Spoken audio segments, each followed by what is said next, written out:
Let's get to another Premier League boss who's under pressure. Liam Rosenior at Chelsea. As you can see, chief correspondent Cavi Solokol joins us now. So, Cavi, it's 4 straight defeats for Rosenior now. What was he brought in just over 2 months ago? How worried should he be about his job?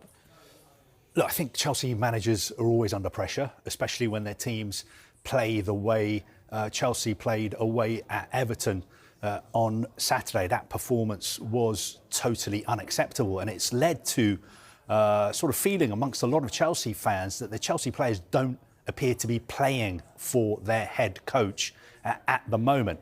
Look, there's no getting away from it. Chelsea had a terrible 10 days.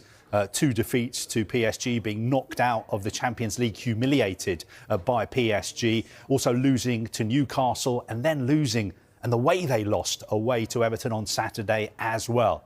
Having said all that, I think we do need to retain a little bit of a sense of perspective, because overall, if you look at the head coach's record, he's been there 2.5 months. They've played 20 times, games non-stop.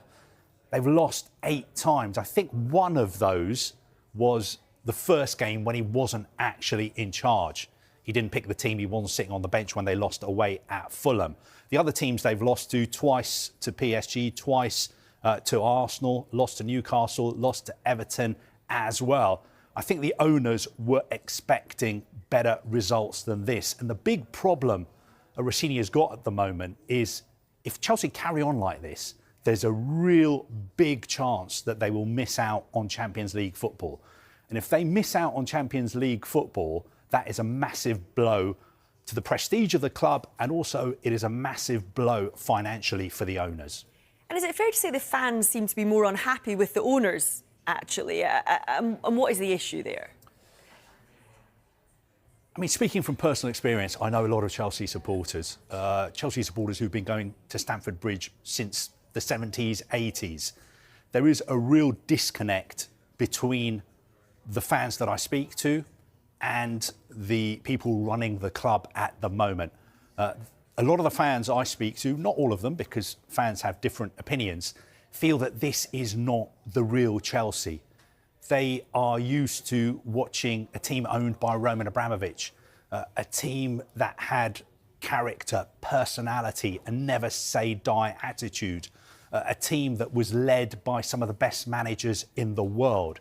And at the moment, they are not seeing that. What they're seeing is a project. They're seeing new owners come into the club and try and rip everything up and start again. And the new owners have a plan, but it appears at the moment a lot of Chelsea supporters don't believe in that plan, and they don't believe in the way the club is being run at the moment. They don't understand, why are they buying young players? Why are they not buying more experienced players? Why has the goalkeeping situation not been sorted out? Why haven't they signed an experienced centre-back? That is the kind of questions they are asking, and that is why I think a lot of Chelsea fans are unhappy with the owners at the moment. But it's not all clear-cut as well, because the owners, there's different owners at the club. There's Todd Bowley, there's Bedard, Egbali. People have different opinions about the way the club should be run.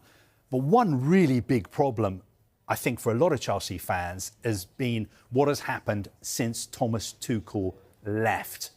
Have Chelsea actually appointed anyone who is up to the job? Graham Potter didn't work out. Frank Lampard was only there for a short period of time. Look at the great job he's doing at Coventry at the moment. Mauricio Pochettino, just when it looked like he was getting things right, he lost his job as well in the summer. Enzo Maresca, OK, he won the Conference League, he won the Club World Cup, but there were big problems behind the scenes. And then they decided to appoint Liam Rosenior, somebody, you have to say, who has very little experience at this level. So when you look at all this, this is just another reason why Chelsea supporters are so unhappy at the moment. And the fans are planning a unique protest. What are they planning to do, and do you think their voices will be heard? Yeah, I mean, the protest is unique.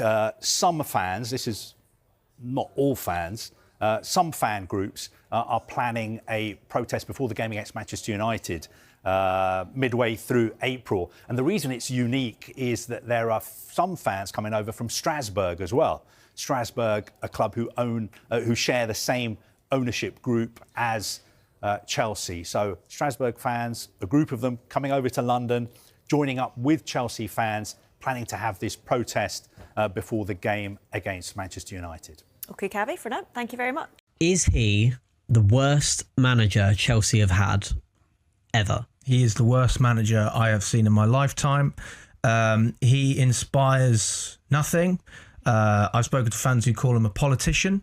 He says all the right things, but nothing good ever happens. He says we're going to play attacking football. We'll keep passing backwards. Says we need stability. Different goalkeeper every week. He says that we need to be entertaining. I'm falling asleep. He says we need to win now. Proceeds to lose 8-2 on aggregate to PSG, at home to Newcastle for the first time since 2012. And then I think this is the first time we've lost 4 in a row in the Premier League since the 90s. So I don't even think it's a question. And if anyone wants to debate whether he is the worst, I would ask you a second question.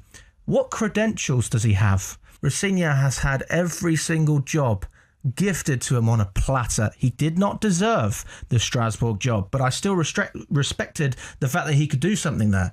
All right, he wasn't bad. But to be fair, it's their best season for a long time. Absolutely, but they've spent a lot of money, Sure. by their stuff. They've invested heavily, and we've invested heavily, and we're actually going in the opposite direction. Do you think that's kind of what's playing against him, in the sense that when you compare him to the likes of Graham Potter, you look at the players that Graham Potter had at his disposal, the likes of Aubameyang, the team for Graham Potter wasn't as good as the team that Rosenior's got now? I would say that Graham Potter came into Chelsea when we were most unstable. And I think any manager will tell you that is just such a difficult thing to deal with. I really struggle to find any positives about what he's brought to this club, apart from the fact that we know he's a yes man and he's going to cave into whatever the ownership want him to do. Is Gary O'Neill a better manager than Liam Rosenior? Yes. Is he? Well, he is. I mean, he's managed 2 Premier League sides. He's maybe better equipped for if Chelsea are getting relegated next season. I mean, I think the reality is if Rosenior was to stay, I mean, I don't know how long term we're talking. What's he on, a 6-year contract? So, I mean, let's just say Rosenior was at Chelsea for 6 years. I think there's a good argument that we'd just go way down. We'll do a Spurs. I think that's a good chance. I'm not saying we get relegated, but why wouldn't we plummet when we keep self-sabotaging? I actually think it's harder to do what we've done than just maintain the success of what Roman built.